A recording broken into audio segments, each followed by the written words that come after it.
আপনি কি ভেবেছেন আপনার নামাজ দিয়ে আপনি জান্নাতে যাবেন? আপনি তাহাজ্জুদ গুজার, সেজদা দিতে দিতে কপালে দাগ ফেলেছেন, এটা আপনারা জান্নাতে নেবে না? আপনি এলাকার সবচেয়ে বড় হাতেম তাই দানশীল, এই দানের ভরসায় বসে আছেন। কুশ্চিন কালো না। আমাদের নামাজ, আমাদের রোজা, আমাদের ইবাদত এগুলোকে মিজানের পাল্লায় উঠালে কোনো ওজনই হবে না। তবে আমাদের একটা কৌশল জানা আছে, আমরা আল্লাহর রহমতের ভিখারি। আমরা সেদিন আগেই গুনার স্বীকৃতি দিয়ে দেব।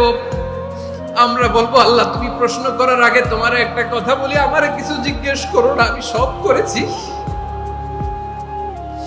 এমন কোন পাপ নাই যে পাপ আমারে দিয়ে হয় নাই।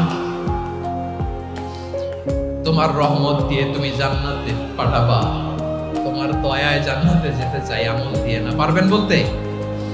কিয়ামতের দিন আমরা বলবো, আল্লাহ আমার আমল দিয়ে জান্নাত চাই না, আমি তোমার দয়া দিয়ে জান্নাত চাই। তোমার দয়া ছাড়া আমার কোনো উপায় নাই।